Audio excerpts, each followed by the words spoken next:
porque cada cosa que me generaba profundo odio sobre mí misma y sobre mi vida, esa lista de tormentos internos que usaba en mi contra cada día, de repente era una lista de posibilidades de cosas a cambiar, a mejorar.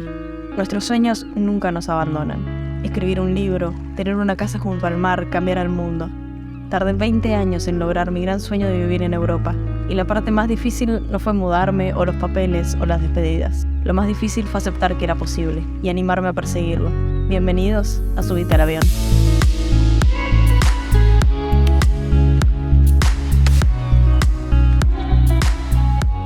Hace 6 años empecé a escuchar podcasts y me dieron la chance de sumar más voces, ideas y recursos a la conversación que tenía conmigo en mi mente. El impacto que tuvieron las frases, conceptos y enseñanzas que fui aprendiendo cambiaron de forma radical mi narrativa interna. Y hoy vengo a compartirlos porque quiero que también suceda para vos.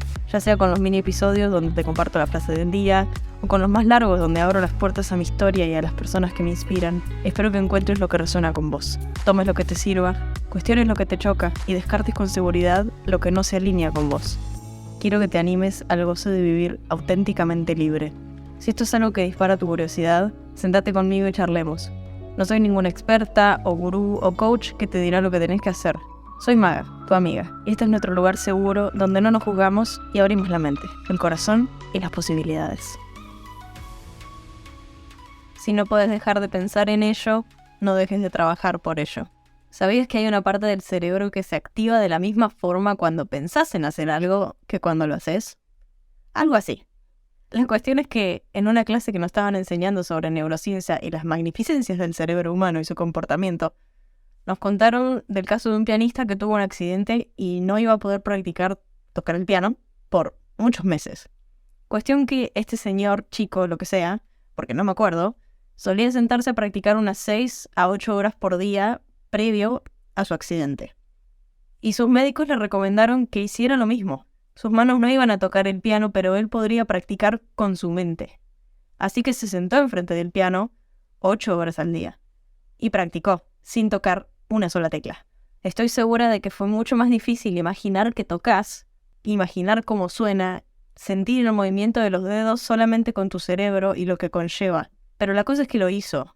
Y cuando por fin pudo volver a tocar, fue como si nunca hubiera dejado de tocar, porque su cerebro siguió trabajando la acción de tocar el piano.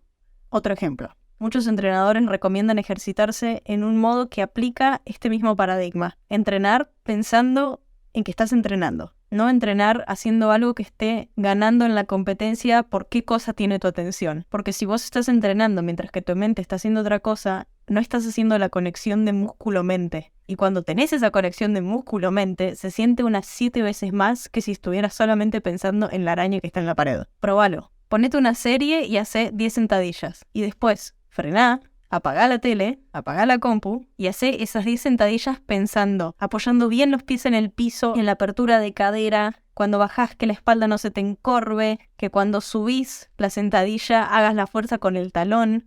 Y vas a ver que esas 10 sentadillas son total y completamente distintas a las anteriores, porque la conexión de nuestra mente para con nuestras acciones es fuertísima y cambia muchísimo.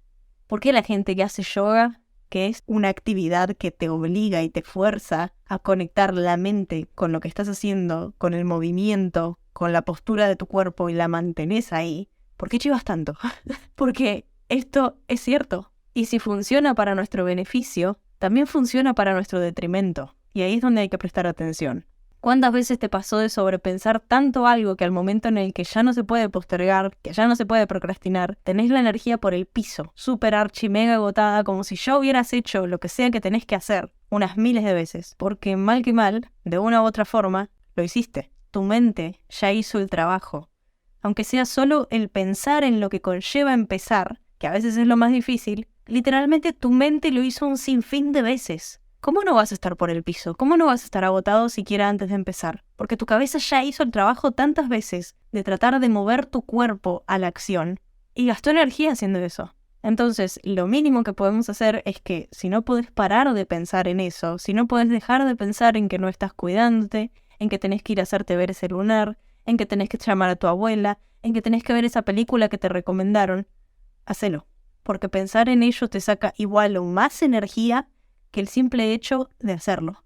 Y si lo que no te deja en paz en la cabeza es algo que no es solamente una acción, como por ejemplo ser una persona más activa, asegúrate de estar al menos trabajando por ello. Si estuviste escuchando los episodios de los miércoles, donde cuento un poco de mi vida y cómo llegué a subirme al avión, te vas a dar cuenta de que siempre pensé en subirme al avión.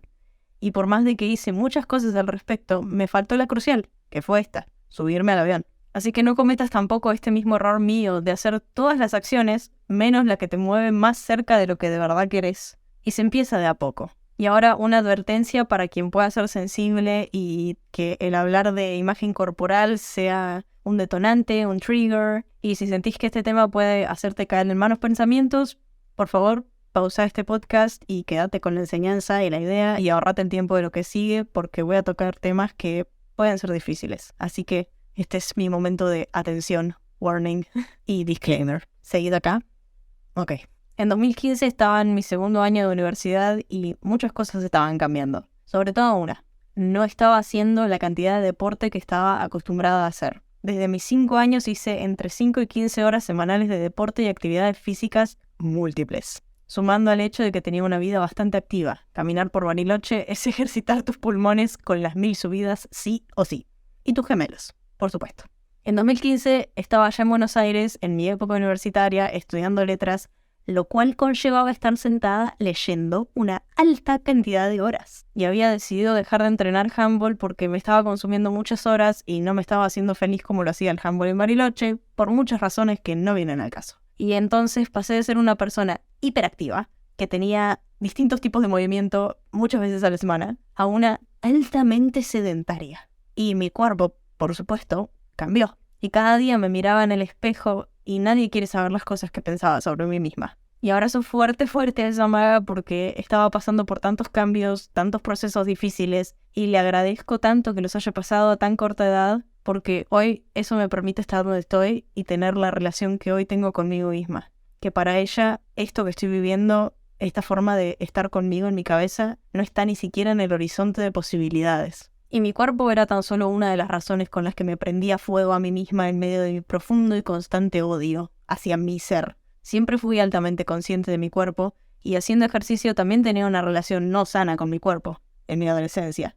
Pero era el cuerpo que el deporte me daba y no pensaba en ese entonces dejar de entrenar como entrenaba, así que era lo que tocaba. Ahora estaba viendo un cuerpo que no solo no me gustaba, sino que tampoco era producto de algo que me hiciera bien como lo hacía antes el deporte. Era, para mí, veneno, por donde sea que se lo mirara. Y un día, en el medio de mi self-loading, estaba en Instagram y una frase apareció en mi pantalla. If you can't stop thinking about it, don't stop working for it. Si no puedes dejar de pensar en ello, no dejes de trabajar por ello. Frase dicha por el maestro en disciplina y practicar tus escalas y hacer el trabajo de masterizar todas las partes de tu pequeña área de expertise. Michael Jordan. Sí, esta frase es de Michael Jordan. Y en mi mente, con esta frase se abrió una puerta que dejó entrar una luz incandescente. Yo podía trabajar por ello. Mi cuerpo y mi actividad física no tenía que venir de estar en un equipo, de anotarme en alguna actividad. No, de verdad, mi moverme podía ser porque yo quería estar en movimiento y desafiarme. Jamás había tenido que pensar de esa manera porque siempre tuve actividades que me empujaban mental y físicamente.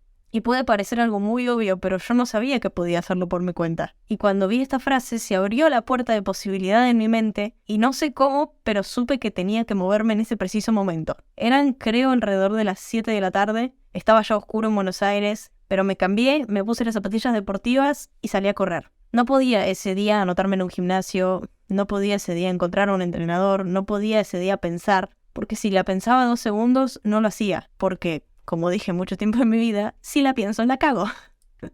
Y esa es mi forma de decirme a mí misma, no sobrepienses, porque si te paras a pensar, posta caes en el espiral.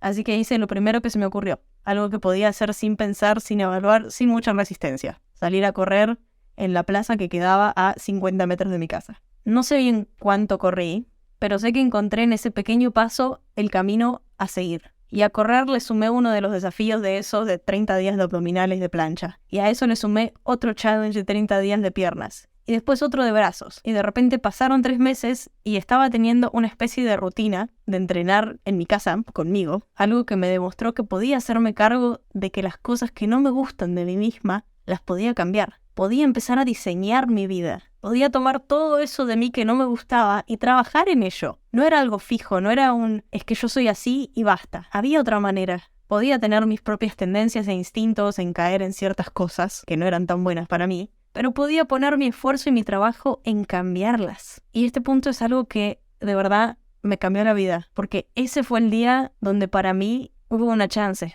una que no sabía ni siquiera que existía. Porque cada cosa que me generaba profundo odio sobre mí misma y sobre mi vida, esa lista de tormentos internos que usaba en mi contra cada día, de repente era una lista de posibilidades de cosas a cambiar, a mejorar, a erradicar. No era lo que me determinaba, era un desafío, podía cambiarlo. ¿No me gusta mi cuerpo? Ok, podemos cambiar hábitos alimenticios, podemos cambiar la forma en la que entrenamos, podemos cambiar nuestro sedentarismo, podemos en lugar de siempre ir a la misma parada de colectivo, caminar a una parada más lejos, podemos subir las escaleras en vez de tomarnos el ascensor. Ok, y lo importante es que los cambios nos gusten, nos sirvan. Y resulta que correr no me gusta, así que lo dejé a un lado y no corrí más. Pero sí me gusta entrenar en casa, anotado. ¿Y no me gusta la relación con mi familia? Ok. Me gusta la relación que tiene mi mejor amiga con su familia. ¿Y qué hacen? ¿Y cómo se tratan? ¿Y cómo lo hizo? Puedo preguntarle, empiezo a tomar nota y veo cómo puedo usarlo a mi favor y empiezo a probar cosas. Y todo empezó ese día, ese primer día de entender que si no podía parar de pensar en ello, es porque podía trabajar también en ello y podía no dejar de hacerlo hasta lograrlo, un día a la vez.